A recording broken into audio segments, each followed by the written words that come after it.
Bugun men jamiyatimizdagi eng og'ir mavzulardan biri, juda ham katta muammoga aylanib olayotgan bir masala, ya'ni ajrashishlar masalasi haqida gapirmoqchiman. Sababi hozirgi vaqtda turmush qurayotgan yoshlarning 50% ajrashib ketyapti. Bu statistika ma'lumotlariga ko'ra hammaga ma'lum. Ajrashishlar odatda turmushning birinchi 3 yilligida yuz beradi va bu ajrashishlar natijasida farzandlar ona bilan qoladi. Ota tarbiyasini ko'rmagan, ota mehrini ko'rmagan farzandlarning taqdiri nima bo'ladi? Shu haqida sizlarga ma'lumot berib o'tmoqchiman. Men bu ma'lumotlarni berish uchun sizlarga shu Tafakkur akademiyasi psixologik markazimizga bolalar psixologiga bo'lgan murojaatlar asosida bir ikkita misollar keltiraman. Bizga 7 yoshli bolani olib kelishmoqda. Bola juda ham depressivniy, agressivniy nevroz holatida. Bola bilan psixologimizga suhbat o'tkazganda uni otasi yo'qligi ma'lum bo'lmoqda. O'smir yoshdagi bolani olib kelishadi. Bola agressivniy, maktabda o'rtoqlari bilan chiqisha olmaydi, juda ham hamma bilan urushqoq, fanlarni o'zlashtira olmaydi va bu boladagi asabiy zo'riqish holatining natijasi ham uni oilada otasining yo'qligi sabab bo'lmoqda. Bola bilan suhbatlashganimizda u otasini yomon ko'rishini, otasidan nafratlanishini aytmoqda. Nima uchun desa, u bizani hayotimizni do'zaxga aylantirib ketdi deb aytadi. Yana bir holat, bitta o'smir bola olib kelishibdi. U bola depressiyaga kirib ketgan, hech kim bilan chiqishmaydi, hamma narsaga nisbatan loqayd, o'qishni ham xohlamaydi, hech qanaqa to'garaklarga qatnashni istamaydi. Hayotda nima xohlaysan desa, o'zim ham bilmaydi deydi. Bola bilan suhbatlashganimizda shu narsa ma'lum bo'ladiki, bu bolani otasi yo'q. Va bu bolani otasi vaqtli vafot etib ketgan ekan. Otamni juda ham sog'inaman. Ularni rasmlarini tomosha qilgim keladi, lekin bunga ham ruxsat yo'q deydi. Nima uchun desak, onam ko'rib qolsalar, onam yig'lashni boshlaydilar. Onamlarni ayab, otamlarga bo'lgan sog'inchimni ichimga yutaman deydi. Qarang, aynan otasi yo'q, ota-onasi ajrashgan oiladagi bolalarda ruhiy va jismoniy har xil muammolar vujudga kelar ekan. Har bir bola uchun ota-ona birgalikda yagona sistema. Otasi bilan onasini alohida ko'rmaydi ular. Birgalikda ikkalasini bir xil ko'rib yaxshi ko'radi. Har bir bola dunyoni onasi ko'zi orqali ko'radi. Onasini dunyo qarashi, bo'lgan munosabati bolada shakllanadi.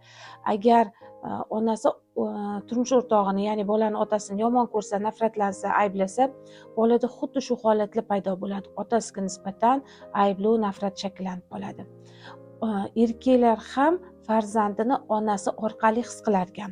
Ya'ni agar erkakni oilada ayoli hurmat qilsa, e'zozlasa, bunday erkak oilasiga nisbatan mehribon, farzandlariga nisbatan g'amxo'r bo'lar ekan. Agar aksincha bo'lib, oilada hurmati bo'lmasa, ayoli erkakni hurmat qilmay, oilada shu erkakni o'rni yo'q bo'lsa, bunday erkak farzandlariga befarq bo'ladi. Ularni tarbiyasi, ularni kelajagida ishtirok ham etmaydi. Shu narsa bizning tajribamizda ma'lum bo'ladiki, oilalarda er-xotin bir-biri bilan munosabat yaxshilanib, ayoli turmush o'rtog'ini yaxshi ko'rib, hurmat qilishga boshlasa, o'sha turmush o'rtog'ini ham farzandlarga bo'lgan munosabati o'zgargan, bolalarini yaxshi ko'ra boshlagan. Shuning uchun er-xotin munosabatlarida eng katta qurbon bo'ladiganlar bular bolajonlar. Bilasizmi, aslida bolakaylar dunyoni otasi va onasini ko'zi orqali ko'radi va o'rganadi. Onasi unga insonlarga bo'lgan munosabatni, odamlar bilan qanaqa chiqishni, jamiyatda o'z o'rnini topish uchun insonlarga mehr muhabbat ko'rsatishda o'rnak bo'ladi. Ota esa irodali bo'lish, mustaqil bo'lish, karyera qilish, biznes qilish, buning uchun oldiga qo'ygan maqsadlarga erishish kabi holatlarni shakllanishiga sababchi bo'ladi. Endi tasavvur qiling, oilada ota yo'q bo'lsa, bu nima natijaga olib keladi? Farzandda otalik, ya'ni erkaklik energiyasi shakllanmay qoladi. Bunday bolalar birinchi navbatda infantilniy, ya'ni rivojlanishdan orqada qolgan yosh bola sifat bolalarga aylanib qoladi. Ular ruhan, jismonan, aqlan jihatdan orqada qola boshlaydi.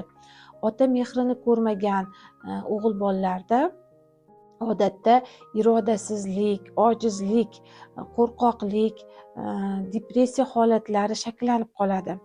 Chunki ota energiyasi unda o'z chegarasini qo'ya bilish, boshqalarni chegarasini ham buzmaslik, u oldiga qo'ygan maqsadga erisha olish kabi inson uchun eng kerakli xislatlarni shakllantiradi. Agar qiz bola ota mehrini ko'rmasa, u ota uning hayotidagi birinchi erkak kishi ayol kishini qanaqa hurmat qilib e'zozlashi haqidagi tushunchani shakllantirib beradi. Ota g'amxo'r, ya'ni u turmushga chiqqanda ham erkak g'amxo'r degan tushuncha unda shakllanishi kerak. Aynan mana shu tushuncha shakllanmay qoladi va otasizlikda katta bo'lgan qizlar ko'pincha turmush o'rtoqlari bilan chiqisha olmaydilar. Ajrashishlarning ko'pincha asosiy sababi ham mana shu bo'ladi. Bilasizmi, aynan ajrashishlar natijasida eng ko'p aziyat chekuvchilar bu bolajonlar farzandlarimiz. Shunday ekan, azizlarim, ajrashish bo'sag'asida turgan oilalar, iltimos o'ylab ko'ring. Sog'lom oilada sog'lom farzandlar shakllanadi. Agar oilada ota-ona birgalikda farzandlariga g'amxo'rlik ko'rsatsa, bunday bolalar ruhiy, jismoniy, aqliy jihatdan juda ham tez rivojlanadilar va hayotda katta muvaffaqiyatlarga erishadilar. Aksincha bo'lsa-chi, oilada sog'lom muhit bo'lmasa yoki oila a'zolaridan biri yo'q bo'lsa, bunday oilalarda katta bo'lgan bolalar birinchi navbatda ruhiy jihatdan, jismoniy jihatdan nosog'lom bo'lib qolishlari va hayotda omadsiz, muvaffaqiyatsiz, ojiz insonlarga aylanish mumkinligini unutmanglar. Har bir ajralish bo'sag'asida turgan oila a'zolariga aytgan bo'lardim. Faqat o'zingizni emas, farzandlaringizni kelajagi haqida ham o'ylang. Ularga baxtli kelajak sovg'a qilishga harakat qiling.